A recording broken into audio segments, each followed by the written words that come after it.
Hello my dear student, welcome to my channel. நான் உங்கள் வாத்தியார் டாக்டர் ராமன். இந்த ஒரு பர்டிகுலர் சீரீஸில் என்சிஆர்டி கிளாஸ் 12 இருக்கக்கூடிய புக் பேக் கொஷின்ஸோட சொல்யூஷன்ஸ் தான் நம்ம பார்த்துட்டு இருக்கோம். அந்த வகையில் இப்போ நம்ம பார்க்க போகிற சாப்டர் வந்து ஹேலோ அல்கேன்ஸ் அண்ட் ஹேலோ அரேன்ஸ். நீங்கள் முதல் முறையாக நம்ம சேனலுக்கு வந்திருக்கீங்கன்னா மறக்காமல் நம்ம சேனலை சப்ஸ்கிரைப் பண்ணிவிடுங்க. அதோட பெல் ஐக்கானையும் கிளிக் பண்ணிவிடுங்க. இப்போ நம்ம வீடியோக்குள்ளே போகலாம். இந்த கொஷின் நம்பர் 12ல் வந்து ஒரு 3 ஸ்டேட்மெண்ட் கொடுத்துருக்காங்க. இந்த 3 ஸ்டேட்மெண்ட்டை வந்து நம்மளை வந்து எக்ஸ்பிளைன் பண்ண சொல்லியிருக்காங்க. இது எப்படி எக்ஸ்பிளைன் பண்ணலாம் அப்படிங்கிறத இப்போ ஒன் பை ஒன் நம்ம பார்க்கலாம். ஸ்டேட்மெண்ட் 1 என்ன சொல்லியிருக்காங்க பாருங்க. The dipole moment of chlorobenzene is lower then that of the cyclohexyl chloride அப்படின்னு சொல்லியிருக்காங்க. ஸோ இந்த டைபோல் மொமெண்ட்டை எக்ஸ்பிளைன் பண்ண நமக்கு வந்து ஒரு 2 பாயிண்ட் தேவைப்படுது. அதில் ஃபஸ்ட்டு வந்து பர்சன்டேஜ் எஸ் கேரக்டர். சரிங்களா? இப்போ இந்த ஸ்ட்ரக்சரை நம்ம ட்ராப் பண்ணிவிட்டு அதை எக்ஸ்பிளைன் பண்ணலாம். பாருங்கள், குளோரோபென்சின் வந்து இந்த மாதிரி இருக்கும். அண்டு சைக்ளோஹெக்சைல் குளோரைட் பாருங்கள், இது வந்து சைக்ளோஹெக்சைல் குளோரைட். சைக்ளோஹெக்சைன் இருக்குது, அதில் வந்து ஒரு குளோரின் வந்து நம்ம சப்ஸ்டியூட் பண்ணி வச்சுருக்கோம். இதுதான் சைக்ளோஹெக்சைல் குளோரைட். இப்போ இந்த பர்சன்டேஜ் எஸ் கேரக்டருக்கும் டைபோல் மொமெண்ட்டுக்கும் என்ன சம்மந்தம் அப்படின்னா, இந்த சைக்ளோஹெக்சைனில் வந்து இந்த கார்பன் வந்து sp2 கார்பன். பட் இந்த சைக்ளோஹெக்சைல் குளோரைடில் இருக்கக்கூடிய கார்பன் வந்து sp3 கார்பன். அதாவது நம்மளோட குளோரின் அந்த ஃபங்க்ஷனல் குரூப் அட்டாச் ஆகிருக்கிற கார்பன் இந்த இடத்துல sp3, இந்த இடத்துல வந்து sp2. ஸோ இதில் யூஸ்வலாக நமக்கு எஸ் கேரக்டர் அப்படின்னு சொல்லும்போது sp2ஓட எஸ் கேரக்டர் எப்பயுமே அதிகம் sp3யை விட.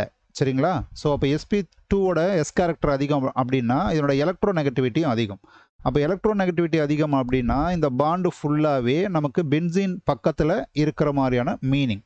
அப்போ இது பக்கத்தில் இருக்குது அப்படின்னா இங்கே சார்ஜ் செப்பரேஷன், அதாவது இந்த குளோரினும் இந்த கார்பனும் பெருசாக செப்பரேட் ஆகாது. டைபோல் மொமெண்ட் அப்படிங்கிறது நம்ம சிம்பிளாக எப்படி புரிஞ்சுக்கிறோம் அப்படின்னா சார்ஜ் செப்பரேஷன் அப்படிங்கிறது தான் நம்ம வந்து மீன் பண்ணுறோம். பட் இங்கே இந்த பாண்டு ஃபுல்லாகவே கெட்டு இருக்கிறதுனால குளோரினுமே பக்கத்தில் போயிடும். அப்போ நம்மளால் அவ்வளோவா செப்பரேட் பண்ண முடியாது அப்படிங்கிறது தான் இந்த இடத்துல மீனிங். இந்த இடத்துல sp3 அப்படின்னு சொல்லும்போது இந்த கார்பன் வந்து இந்த குளோரின் வெளியில் போனாலும் இங்கே கிரியேட் ஆகிற அந்த கேட்டையான் வந்து நமக்கு வந்து செகண்டரி கேட்டையானாக இருக்கும். சம்வாட் அது வந்து ஸ்டேபிள். ஸோ அதனால் குளோரின் வந்து இந்த நெகட்டிவ் சார்ஜ் பாண்டை எடுத்துக்கிட்டு வெளியில் போனால் கூட இங்கே வந்து சார்ஜ் செப்பரேஷன் பாசிபிலிட்டி இருக்குது. அதாவது இது வந்து டெல் மைனஸ் ஆகும், இந்த கார்பன் வந்து டெல் ப்ளஸ் ஆகும், அதாவது பார்ஷியலி பாசிட்டிவாகவும் இந்த இடத்துல இருக்குது. அதாவது சார்ஜ் செப்பரேஷன் இந்த இடத்துல பாசிபிள், பட் இந்த கேஸில் அது வந்து not possible. So charge separation இருக்கிறதுனால தான் இதுக்கு வந்து டைபோல் மொமெண்ட் அதிகம். ஸோ டைபோல் மொமெண்ட் அப்படின்னு சொல்கிறப்ப சைக்ளோஹெக்சைல் குளோரைடுக்கு அதிகமாக இருக்கும், இதுக்கு கம்மியாக இருக்கும். சரிங்களா? இதே மாதிரி இன்னொரு பாயிண்ட் வச்சும் நம்ம எக்ஸ்பிளைன் பண்ண முடியும். That is partial double bond character அப்படின்னு ஒன்று சொல்லியிருப்பாங்க. அதாவது இப்போ நம்ம வந்து ஒரு குளோரோபென்சீன் எடுக்கிறோம் அப்படின்னா இது வந்து ஆக்சுவலி ரெசனன்ஸில் இன்வால்வ் ஆகும். ஸோ இந்த மாதிரி நமக்கு குளோரினில் வந்து ஒரு 3 லோன் பேர்ஸ் இருக்கும். இந்த 3 லோன் பேர்ஸுமே இந்த மாதிரி நமக்கு ரெசனன்ஸில் இன்வால்வ் ஆகும்போது we can get the partial double bond character. அதாவது நான் வந்து ரெசனன்ஸ் ஸ்ட்ரக்சராக இதை எழுதுனா பாருங்கள், இது ஆல்ரெடி இருக்கிற பாண்டு. இந்த பார்ஷியல்னால் நான் ஒரு டெம்பரரியாக ஒரு பாண்டு போடுறேன். அதாவது இது வந்து ரெசனன்ஸில் இன்வால்வ் ஆகிருக்கும். ஸோ சிஎல் இந்த மாதிரி நமக்கு வந்து இருக்கும். ஸோ இந்த பாண்டெல்லாம் ஆக்சுவலாக மைக்ரேட் ஆகிட்டே இருக்கும். பட் இந்த இடத்துல ஒரு பார்ஷியல் டபுள் பாண்ட் கேரக்டர் வர்றதுனால இந்த சிஎல் பாண்ட் வந்து இன்னும் ஸ்ட்ராங் ஆகும். அப்போ நம்ம செப்பரேட் பண்ணுறது கஷ்டமாயிடும். அதனால இந்த குளோரோபென்சீனில் அகெயின் இந்த எவிடன்ஸ் படியும் நம்ம சொல்லலாம், இதை செப்பரேட் பண்ணுறது அவ்வளோ ஈஸி கிடையாது. அதாவது சார்ஜ் செப்பரேஷன் இந்த இடத்துல வரதுக்கான வாய்ப்புகள் கம்மி. எதை வச்சு நம்ம எக்ஸ்பிளைன் பண்ணுறோம்? Again partial double bond character. So இந்த 2 பாயிண்ட்டு நீங்கள் எழுதினாலே உங்களுக்கு வந்து மார்க் கொடுப்பாங்க. ஓகேங்களா? நெக்ஸ்ட் ஸ்டேட்மெண்ட் பாருங்கள். Alkyl halides though polar are immiscible with water அப்படின்னு சொல்லியிருக்காங்க. அல்கைல் ஹேலைட்ஸ் வந்து போலார் தான், இருந்தாலும் வாட்டரில் வந்து அவ்வளோவா கரையாது அப்படின்னு சொல்லியிருக்காங்க. இதுக்கு காரணம் நம்ம என்ன சொல்ல போகிறோம்னா ஹைட்ரஜன் பாண்டை பற்றி தான் நம்ம சொல்லணும். ஸோ சிம்பிளாக என்ன சொல்ல போகிறோம் அப்படின்னா தோ RX is polar, it does not form a hydrogen bond with the water, so it is immiscible in water. இவ்வளோ சொன்னாலே நமக்கு போதும். அதாவது என்ன சொல்ல வர்றோம், ஹைட்ரஜன் பாண்டு இது ஃபார்ம் பண்ண முடியுமானா முடியாது. சரிங்களா? ஸோ இந்த ஹைட்ரஜன் பாண்டெல்லாம் பற்றி உங்களுக்கு இன்னும் கொஞ்சம் டீட்டெயில் வேணும் அப்படின்னா லிங்க்கில் கொடுக்குறேன், அதை வந்து நீங்கள் செக் பண்ணி பாருங்கள். ஓகேங்களா? அண்ட் தேர்ட் ஸ்டேட்மெண்ட் என்ன சொல்லியிருக்காங்க பாருங்கள். Grignard reagent should be prepared under anhydrous condition.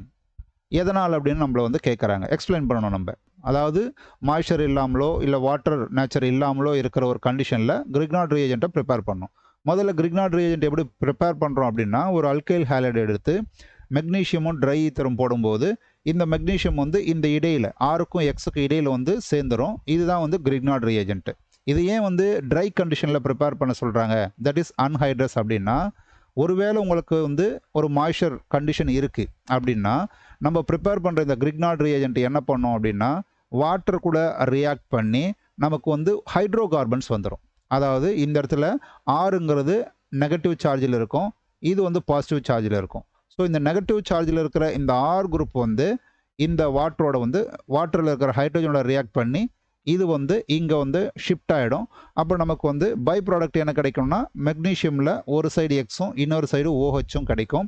ஆக்சுவலாக அன்ஹைட்ரஸ் கண்டிஷனில் ஏன் நம்ம வந்து இந்த கிரிக்னார்ட் ரியேஜென்ட்டை ப்ரிப்பேர் பண்ணோம் அப்படின்னா நமக்கு வந்து மாய்ஸ்சர் கண்டிஷன் இருந்தால் இந்த கிரிக்னார்ட் ரியேஜென்ட் ஃபர்தர் ரியாக்ஷன் நடந்து நமக்கு ஹைட்ரோ கார்பன்ஸை கொடுத்துரும், நமக்கு இந்த கிரிக்னார்ட் ரியேஜென்ட் கிடைக்காம போயிடும். ஸோ அதனால தான் இதை வந்து அன்ஹைட்ரஸ் கண்டிஷனில் ப்ரிப்பேர் பண்ண சொல்கிறாங்க. ஓகேங்களா?